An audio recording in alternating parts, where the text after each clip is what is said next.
Vamos de inmediato hasta la sede del Ministerio Público porque estamos hablando de la noticia del día, la imputación al ex titular de la DINAC, Edgar Melgarejo, y otras 6 personas más. El fiscal además ordenó la detención y pide prisión preventiva. Estamos contigo, Fátima, porque acaba de terminar esta conferencia de prensa del fiscal Omar Legal. Fátima, contigo, adelante. Sí, gracias, Menchi. Aquí los agentes fiscales que procedieron a la imputación de Edgar Melgarejo, titular de la DINAC, explicaron los argumentos de esta investigación que se inicia a partir de ahora a consecuencia de la compra de estas mascarillas. Entre las características es que tiene fecha de vencimiento en septiembre, por ejemplo, de 2019, y ya el fiscal Omar Legal nos va a explicar los argumentos centrales de esta imputación donde se pide la prisión del ex titular de la DINAC. Buenas tardes ya. Buenas tardes, fiscal. Esta representación fiscal, el equipo de fiscales solicita la imputación que fue ya admitida por el juez penal de garantías competente por el hecho punible de lesión de confianza. En atención a que tenemos que tener en cuenta de que esta investigación recién está empezando, pero tenemos la sospecha suficiente y los elementos iniciales como para delimitar que hubo un tipo de fraude o de corrupción estatal a través de las compras de estos tapabocas. Por un lado, tenemos la arista de los que serían funcionarios infieles, entre ellos el presidente, el expresidente de la DINAC, y por otro lado, la constitución de empresas que suponemos son de pantalla a los efectos de ganar las licitaciones. ¿Cuál es el perjuicio patrimonial a la DINAC con la compra irregular de los tapabocas? Nosotros tenemos dentro de la arista investigativa, por un lado, el supuesto de un 99% del valor sobre el cual se compró esta mascarilla. Tenemos un trabajo que fue apoyado por la SED, en la persona del viceministro Uruguay y de su equipo de trabajo, por el cual pudimos dar trazabilidad a estas mercaderías específicamente, donde vemos de que empiezan en un día y medio a venderse los mismos bienes y pasan por 6 meses hasta llegar al precio final, que es el que paga la DINAC. Todas estas empresas actuando en connivencia, doctor. Es la suposición. Esa arista investigativa es la que vamos a trabajar ahora. Vamos a llegar hasta los responsables de esas empresas y hasta las personas que eventualmente estarían detrás de estos esquemas. De momento, lesión de confianza, ¿no se descarta ampliar la imputación, doctor? Para nada. Esto es el inicio. Tenemos una prognosis, una línea de trabajo donde podemos ver de que eventualmente se ampliarían tanto las imputaciones como las personas imputadas. ¿Podría ser lavado de dinero también, doctor? Sí, es una posibilidad en atención al esquema o a la tipología que está siendo utilizada. Ahora, ¿por qué piden que Melgarejo y estas personas estén en prisión mientras sigan las investigaciones? El equipo de trabajo y criterio nuestro es de que existe la posibilidad de obstrucción a la investigación en atención a la importancia de los cargos que ellos tenían y también de los dichos de los testigos puntuales de la causa, donde ellos se dicen sentirse o que fueron amenazados. Entonces nosotros tomamos en consideración eso, además de los otros presupuestos de la prisión preventiva. Ahora se habla de una estructura delictiva con un esquema para desviar presuntamente fondos públicos. ¿Qué otras personas estarían, otras autoridades se maneja si hay más personas en la mira de la Fiscalía? No, en realidad hay muchas personas en la mira de la Fiscalía, solo que ahora mismo por una cuestión de estrategia investigativa no la podemos decir, pero esto recién empieza. ¿Autoridades nacionales estarían también, doctor? No podemos delimitar todavía eso. Sí. ¿No se descarta? No, claro, nunca podemos descartar eso. Bueno, gracias, Omar Legal. Entonces, Menchi, no sé si tienen alguna yo quería hacerle específica. Quería hacerle una consulta bien específica al Menchi. doctor Omar Legal. Menchi. ¿Qué tal, doctor? ¿Cómo le va? Vamos a esperar que se ponga el retorno. Hola, doctor, ¿cómo le va? Buenas tardes. Buen día. Hola. Buen día todavía. Hola, Menchi, ¿cómo ¿Qué estás? tal? Buenas ¿Cómo tardes. estás? Doctor, una cuestión. Se infló el precio de las mascarillas, decía, pasando por 6 empresas gracias a la trazabilidad que hace el Viceministerio de Tributación. Ese mismo día, entonces, fue pasando por distintas empresas que fueron, obviamente, agregando cada una de ellas un mayor precio y por eso resulta finalmente el precio final en 29.000 guaraníes. Pero lo que quería consultarles es lo siguiente. Nosotros habíamos hablado con Ignacio Pidal hace apenas unos días y él nos había dicho, y quiero que usted me ratifique si se trata de la misma mercadería, nos había dicho que el primer contacto que él tiene con Melgarejo es para justamente vender estas mascarillas que él tenía de una partida importante para una farmacia de Plaza. y que hablando con su cliente, con los dueños de esta farmacia, le dijeron que sí, que estaban dispuestos a darle estas mascarillas, las que necesitaba la DINAC, a un precio de 2.700 guaraníes. O sea, estamos hablando que si arranca de 15.000 hasta 29.000 es una barbaridad, pero si arrancamos de 2.700, entonces ¿de qué estamos hablando, doctor? A ver si me puede confirmar eso, por favor. Bueno, en realidad quiero aclarar una cuestión que es probatoria y que es procesal sobre las dos cuestiones paralelas. Nosotros tuvimos acceso a la información directa de esas personas que fueron las que después pasaron los screens de pantalla, fueron los teléfonos. Nosotros tuvimos acceso a esos teléfonos de esas personas. Y en realidad hay dos líneas. Por un lado está estas mascarillas en particular, que es la que nosotros vamos siguiendo la trazabilidad. Y por otro lado vemos una compra que hizo Global, que es de 150.000 mascarillas quirúrgicas, que es la más comuncita. Esa es la que tiene un valor menor, pero ¿qué nos da a nosotros como solvencia dentro de la investigación? Esa arista, que el mismo Melgarejo es el que hace la compra de esas mascarillas a nombre de Global, con lo que nosotros tenemos como supuesto de que él es parte de esta empresa, o por lo menos está en connivencia con esta empresa. Pero entonces son otras mascarillas, no son las que supuestamente también había negociado Pidal con Melgarejo, porque Pidal lo menciona a Melgarejo en esa compra de esas otras mascarillas. Sí.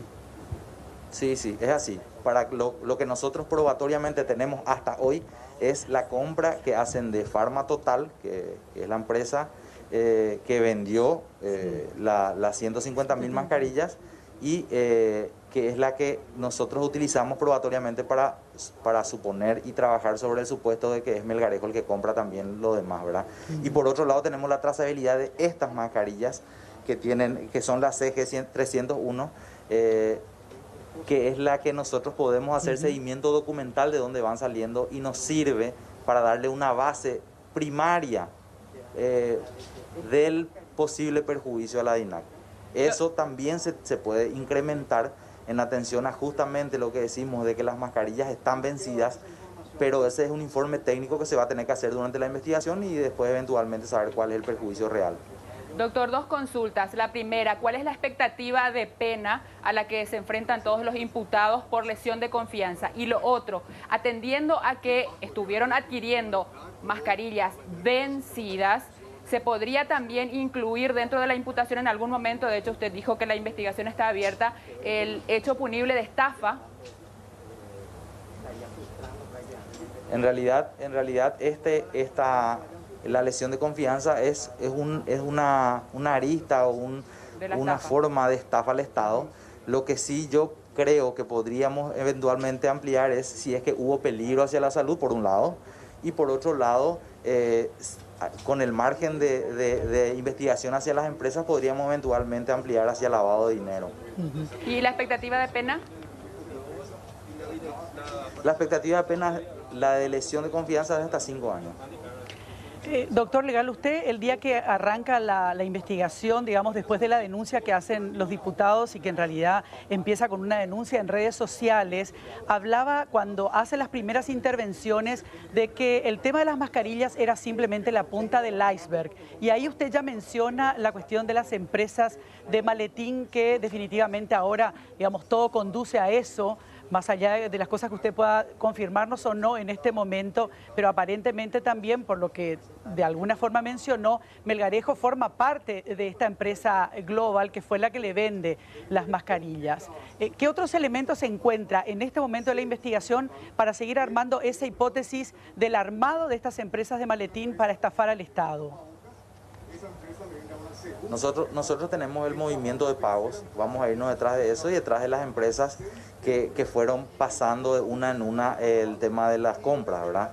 Tenemos se va a ampliar bastante eso y vamos a llegar a primero los representantes legales y las figuras que figuran, valga la redundancia, dentro de las documentaciones, y posteriormente nuestro deseo es llegar a los responsables que están detrás de estos engranajes. Estas empresas que le mencionó el viceministro de Tributación, Óscar Orué, estas 6 empresas que en el mismo día intervinieron para ir aumentando el precio y terminar en 29.000, ¿serían todas de maletín o hay algunas empresas bien constituidas, con trayectoria, conocidas en el mercado? El supuesto es de que las primeras empresas sí lo son, pero alguien tuvo que vender la mercadería. Eso es lo que vamos a trabajar ahora y es lo hacia donde apunta la investigación. Usted ya pidió la orden de detención para estas 6 personas. ¿Tiene alguna novedad respecto a la situación de estas 6 personas?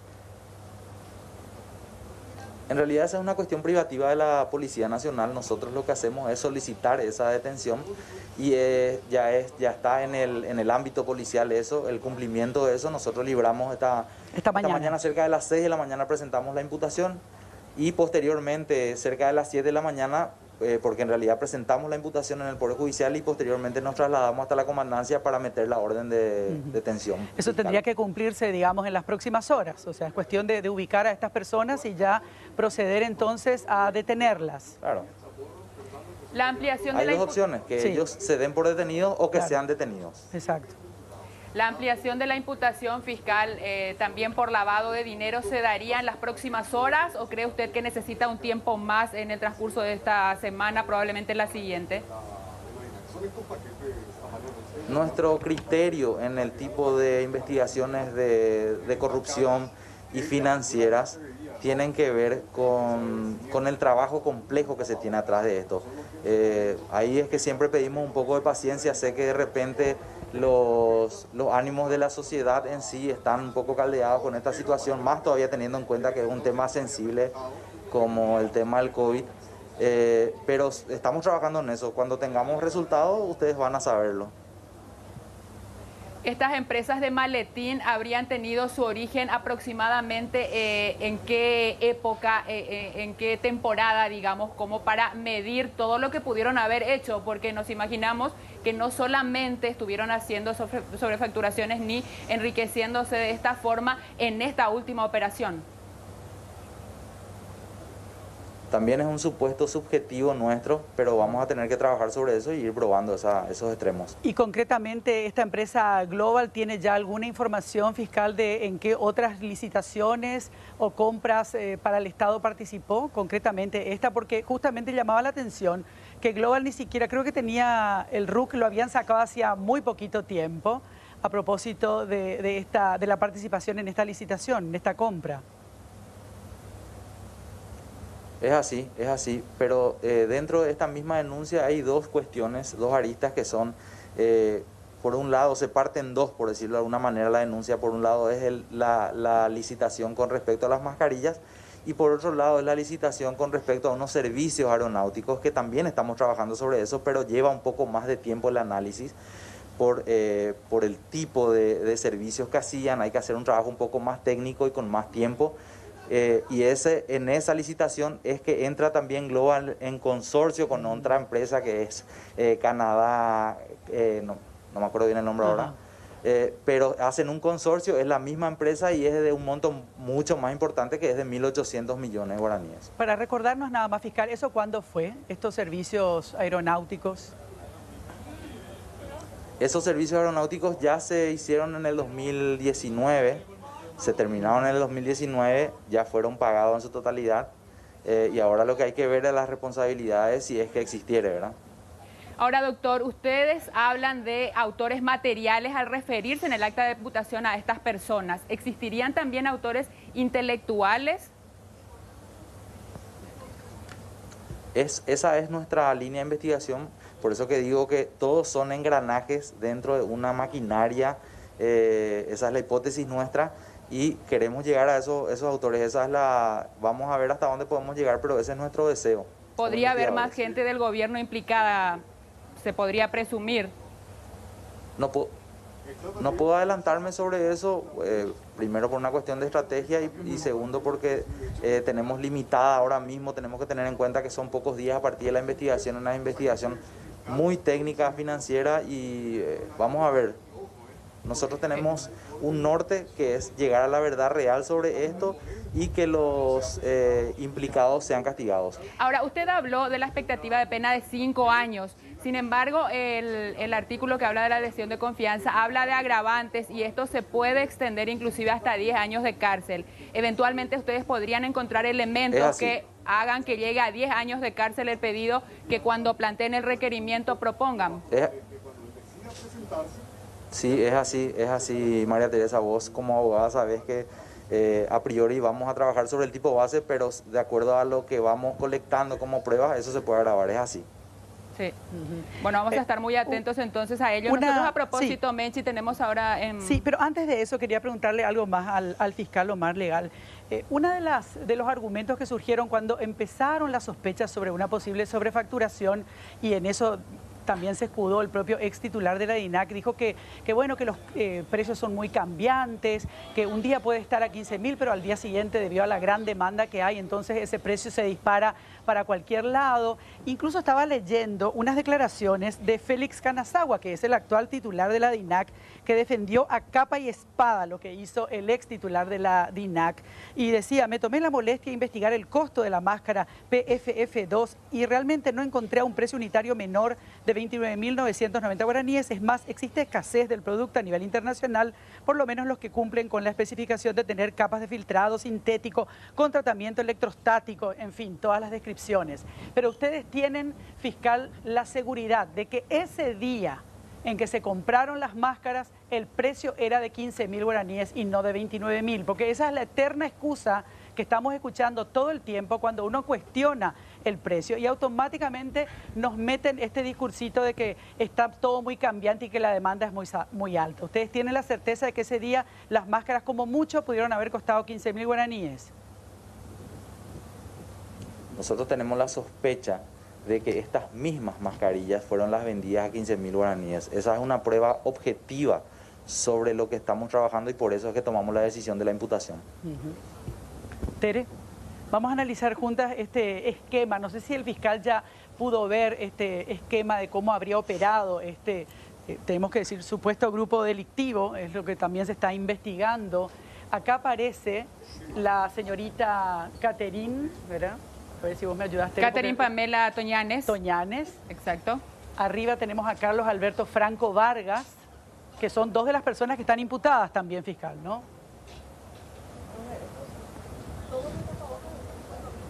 Perdón, no te escuché. Caterín Toñanes y Carlos Alberto Franco Vargas son dos de las personas imputadas. Son dos. Ellos son los representantes de la empresa Global y es lo que, reitero, nosotros tomamos dentro de nuestra hipótesis, de que son parte del engranaje de esta de esta compleja estructura que es a fin de la corrupción estatal, ¿verdad? Conseguir corrupción estatal. Vamos a compartir en realidad ya con nuestra audiencia este esquema, porque aquí lo que se está mostrando es cómo funcionaban las empresas de maletín. No es un esquema que viene del Ministerio Público, sino desde otra institución del Estado. Pero de todas maneras queríamos nada más confirmar. Acá aparecen otros nombres. A propósito de las empresas de maletín, fiscal, ¿están cuantificadas estas? En realidad nosotros tenemos, sí. ¿Están cuantificadas? En realidad nosotros tenemos todo ese esquema, solo que ahora mismo no la podemos exponer por una cuestión investigativa y de estrategia, ¿verdad? Perdón, María Teresa, ¿qué me preguntabas? Sí, ¿están cuantificadas las empresas de maletín y serían todas las que se expusieron ya a estas alturas o habrían otras más? Nosotros llegamos hasta hay bastantes empresas. Y vamos a seguir trabajando hasta donde nos dé primero el plazo investigativo y segundo hasta donde podamos llegar, ¿verdad? Van surgiendo cada vez más empresas, pero son muchas. ¿Hasta ahora cuántas son? En relación a esta causa en particular hay 6 directas y después hay varias indirectas, que es sobre lo que nosotros vamos a trabajar. ¿Esta fue una compra directa o fue un llamado a licitación? ¿Fue una licitación, fiscal? Fue una licitación por compra directa. Por compra directa. ¿Que se hizo, qué día, si usted recuerda, el día que se hizo el llamado, digamos, para la compra?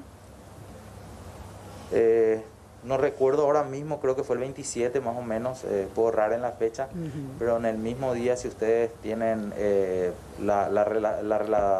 relatorio fáctico de la imputación, van a poder corroborar que hay muchas cuestiones llamativas, administrativas. Por eso le preguntaba. Dentro del llamado. ¿Cuáles, por ejemplo? ¿Cuáles son esas cuestiones llamativas, fiscal? Nosotros tenemos la hipótesis básica de que se adaptó ese llamado a fin de que pueda ganar esa empresa. Por darte un dato, cuando uno hace ese tipo de llamados, tiene que llamarle por lo menos a 5 empresas y solamente está la invitación a Global. Qué casualidad. Ahora, fiscal, si estamos hablando de la existencia de estas empresas de maletín, significa que la cadena es bastante extensa y en algún momento va a llegar a algún funcionario de alto rango o de menor rango, porque se supone que hay un proceso de licitación y las empresas, instituciones públicas que a su vez hacen el control necesariamente tuvieron que haber verificado todos los datos y saber si estas empresas realmente tenían una trayectoria, a qué se dedicaban.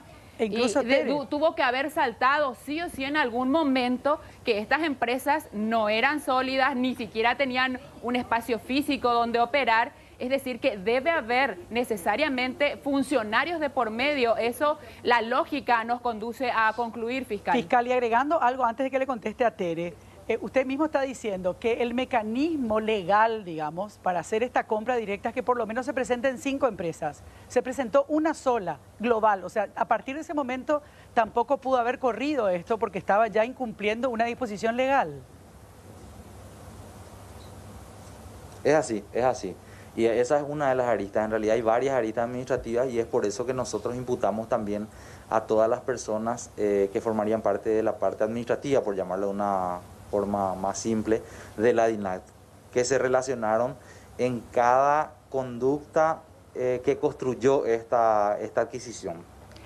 ¿Cómo interviene ahí la Dirección General de Contrataciones Públicas, por ejemplo, fiscal, para saber si hay algún tipo de intervención en ese momento cuando no se cumple con el requisito básico de que al menos participen 5 empresas? Tengo entendido de que la DNSP está abriendo abrió una investigación ahora, pero lo que hacen también es tratar de, o sea, internamente hay una cuestión normativa donde se amparan las autoridades de UOC y compañía, que buscan los huecos como para tratar de ganar esas licitaciones. Y habría que ver, nosotros pedimos informe a la DNSP, ellos nos enviaron sobre la licitación en sí y ellos están también haciendo una investigación administrativa. Andando un poquito, doctor, en la pregunta que le hacía anteriormente, ¿ustedes estarán citando a funcionarios del gobierno como testigos para que expliquen cuál era la cadena de control al momento de adjudicar una licitación a determinada empresa? En realidad nosotros, en cuanto a estas licitaciones, no es que le vamos a citar, sino que le imputamos luego a la cadena de control de esta licitación en particular o de esta institución en particular. Lo que posteriormente se va a hacer es construir sobre las hipótesis que vamos manejando y llamar a... Tenemos una línea de trabajo, hay ciertas personas que necesitamos que declaren y hay cierta información que tenemos que ir cotejando, tenemos computadoras, teléfonos que tenemos que ir abriendo con autorización judicial, lo cual ya lo solicitamos y lo cual ya tiene fecha. Sería interesante saber cuáles son las instituciones que tienen que saltar inmediatamente cuando en ese proceso, Tere, ¿verdad?, de llamado a licitación no se cumple ya lo básico, el requerimiento número 1, digamos, ¿verdad? Entonces, porque si no, fíjese, fiscal, que corrió todo, compraron las cosas y realmente después recién por una sospecha que hubo desde las redes sociales y con lo que hicieron los diputados, ¿verdad?, que son varios los diputados que iniciaron esta investigación o por lo menos despertaron las alertas, ahí es donde entra el Ministerio Público inmediatamente y hace, hay que decirle, muy rápido el trabajo fiscal, pero tuvieron que haber saltado otras alertas antes de que esto continuara.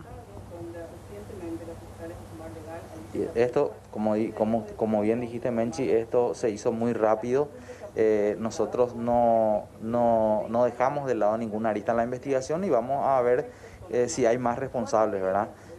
Yo creo que en cuanto a los controles administrativos tendrían que hablar justamente con las cabezas de esas direcciones, ¿verdad? Tal cual. Lo llamativo, doctor, en este caso es que el propio Edgar Melgarejo en una conferencia de prensa exhibió las mascarillas, mostró tranquilamente y es obvio que en algún momento tuvo que haber visto que eran mascarillas vencidas. Por ejemplo. O sea, es algo que uno a simple vista puede determinar y cualquier persona que es responsable de la salud de todo un país, en última instancia, directa o indirectamente, tiene que mirar la fecha de vencimiento. O sea que al recibir esas mascarillas, doctor, alguien tuvo que haberse fijado por lo menos en ese detalle. Sí, coincido contigo. Es por eso que tomamos esta decisión. Y encima, Tere, acordate que decía el ex titular de la DINAC, que decía que había que precautelar la salud de los funcionarios del aeropuerto porque eran los primeros que estaban ahí en la línea de batalla con la llegada de las personas que podían venir portando el virus. Se mandó todo un discurso de supuesto cuidado de sus funcionarios y sin embargo les estaba entregando una mascarilla vencida del año pasado, de septiembre del 2019. Es así, eso es lo que objetivamente tenemos como evidencia al día de hoy. Fiscal, muchísimas gracias por su tiempo, muy amable. Gracias, Fátima. Cambiamos de tema. Agregando sí, a todo lo que dijo sí. el fiscal, simplemente quiero hacer una acotación. Sí. El artículo 192 del Código Penal que se refiere a la lesión de confianza habla en el primer inciso precisamente de los 5 años de cárcel, pero hay un segundo inciso que habla de que si es extremadamente grave lo que hizo ese funcionario público, ¿A cuánto puede ir? a 10 años. Muy